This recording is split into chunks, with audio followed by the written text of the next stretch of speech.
요한일서 5장 10절에서 12절까지 함께 읽습니다. 시작. 하나님의 아들을 믿는 자는 자기 안에 증거가 있고 하나님을 믿지 아니하는 자는 하나님을 거짓말하는 자로 만드나니 이는 하나님께서 그 아들에 대하여 증언하신 증거를 믿지 아니하였음이라. 또 증거는 이것이니 하나님이 우리에게 영생을 주신 것과 이 생명이 그 아들 안에 있는 그것이라. 아들이 있는 자에게는 생명이 있고 아들이 없는 자에게는 생명이 없느니라. 성경에는 하나님의 구원 계획이 있습니다. 하나님께서는 비밀스럽게 구원을 이루신 것이 아니고요. 아주 오래전부터 성경의 구약 성경에도 예언자를 통하여 구원 계획을 말씀하셨습니다. 그리고 마침내 하나님의 때가 되었을 때 예수님을 통하여 그 구원을 이루셨는데요. 오늘 10절은 이렇게 말합니다. 하나님의 아들을 믿는 자, 즉 예수님을 믿는 자는 자기 안에 증거가 있고 하나님을 믿지 아니하는 자는 하나님을 거짓말하는 자로 만드나니 이는 하나님께서 그 아들에 대하여 증언하신 증거를 믿지 아니하였습니다. 성경에 기록된 하나님의 구원 계획, 예수 그리스도를 통한 하나님의 구원 계획을 믿지 않는 사람은 본인만 믿지 않는 것으로 끝나는 것이 아니라 하나님을 거짓말하는 자로 만드는 죄를 범하는 것이죠. 얼마나 이 세상에 많은 사람들이 이것을 모르고 살아가는지 모르겠습니다. 그래서 우리가 열심히 예수님을 전해야 되고, 그런 사람들로 예수님을 믿지 않는 분들이 예수님을 믿게 할 수는 우리가 없지만 성경에 기록된 예수님을 전해야 될 책임은 우리에게 있고 우리는 또 그렇게는 할 수 있습니다. 11절을 보세요. 또 증거는 이것이니 하나님이 우리에게 영생을 주신 것과 이 생명이 그의 아들 안에 있는 그것이니라. 우리가 하나님께서 주시는 영원한 구원의 복을 누릴 때, 거듭날 때 영원한 생명에 대한 확신이 생기죠. 그것이 증거입니다. 그래서 우리가 다른 분에게, 예수님을 믿지 않은 분에게 내가 가지고 있는 영원한 생명에 대한 확신을 전해주시는 것이죠. 성경에 근거한 우리의 영생에 대한 확신을 전해 줄 수 있는 것입니다. 그래서 하나님께서 우리에게 주신 이 생명은 그의 아들 안에 있는 그것이다. 하나님의 아들 예수님 안에 있는 그것이다. 우리 교회의 비전이 예수 그리스도 안에서잖아요. 예수 그리스도 안에서. 즉 예수 그리스도 안에 있다. 예수 그리스도 안에서 살아간다는 것은 예수님을 주님으로 믿으며 살아간다는 것이죠. 그런 사람에게는 어떤 일이 일어나느냐. 12절 함께 읽습니다. 시작. 아들이 있는 자에게는 생명이 있고 하나님의 아들이 없는 자에게는 생명이 없느니라. 너무 분명하죠. 애매한 게 하나도 없습니다. 하나님의 아들이 있는 사람 누굽니까? 예수님을 믿는 사람 아니겠습니까?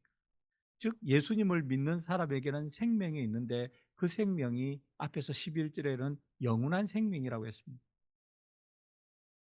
소멸되지 않는 생명이죠. 하나님과 끝없이 함께하는 그것이 영원한 생명입니다. 반대로 영원한 죽음이 있죠.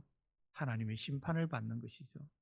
영원한 지옥불에 떨어지는 것이죠. 하나님과 영원한 단절된 상태가 영원한 죽음이고 하나님과 친밀한 관계 속에 있는 것이 영원한 생명입니다. 우리가 꿈꾸는 것 영생은 이거죠. 무작정 오래 산다, 그게 좋은 게 아니고요. 영원히 살지만 하나님과의 친밀한 관계 속에서 영원히 존재한다. 이것이 영생 아닙니까? 이 영생이 누구에게 있느냐? 하나님의 아들 예수님을 믿는 자에게 있다. 그래서 우리 13절 이어지는 13절 함께 읽겠습니다. 시작.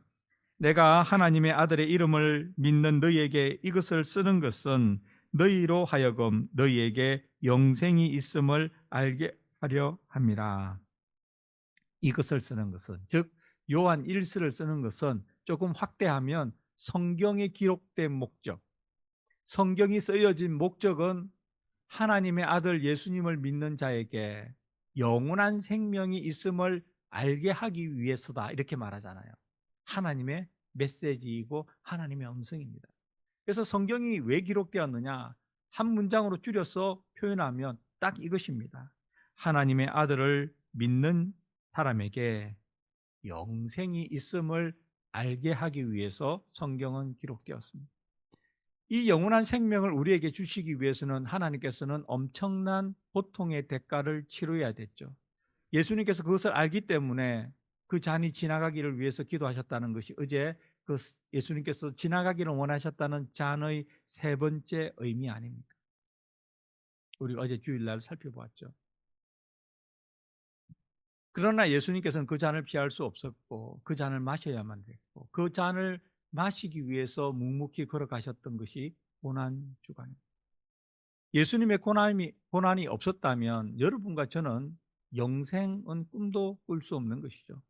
우리는 다 죄 아래에 있고 죄의 삭선, 죄의 대가는 사망이라고 로마서는 기록하고 있습니다. 우리를 죄와 사망에서 구원하신 분은 예수님이고 그 구원의 은혜를 오늘날 살아가는 여러분과 제가 직접적으로 경험하고 있고 우리 앞선 세대 중에 예수님을 주님으로 믿은 사람들은 그 은혜를 경험했죠. 오늘부터 고난주간인데요. 하루에 몇 번씩이라도 자주 나의 죄 때문에, 나 때문에 십자가를 지신 예수님. 그러나 그것이 하나님의 구원 계획에 있음을 아셨기에 죽기까지 순종하신 예수님. 이 정도만 여러 번 반복해서 생각해도 우리의 고난주간은 예년과 달리 무척 의미가 있을 것이라고 생각합니다. 오늘 그렇게 예수님의 십자가, 예수님의 고난, 그리고 우리의 구원을 자주 생각하는 여러분과 제가 되기를 간절히 바랍니다. 아멘. 기도하겠습니다. 하나님의 아들이 있는 자에게는 생명이 있고 하나님의 아들이 없는 자에게는 생명이 없다는 성경에 기록된 이 분명한 말씀 외에 우리가 예수님을 믿을 이유가 어디에 있겠습니까?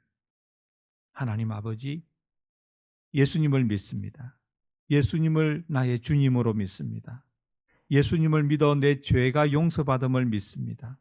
내 죄가 용서받아 하나님께서 주시는 영원한 생명을 누리는 것을 은혜로 받았음을 믿습니다. 성경에 기록된 이 말씀대로 예수님을 믿고 영원한 생명을 소유한 자로 오늘도 내일도 이 땅의 삶을 그리고 죽어서 하나님의 나라에서의 영원한 삶을 살아가는 저희들 되게 하여 주시옵소서. 이 생명을 가졌으니 오늘도 담대하게 살아가게 하시되 특별히 이 고난주간에 우리 주위에 우리가 알고 있는 이 확신이 없어 죽음에 대한 불안함 가지고 살아가는 분에게 예수님으로 인한 영원한 생명, 그 생명이 있음을 예수님을 믿는 자에게 주어짐을 담대하게 전하는 저희들이 되게 하여 주시옵소서. 예수님의 이름으로 기도드립니다. 아멘.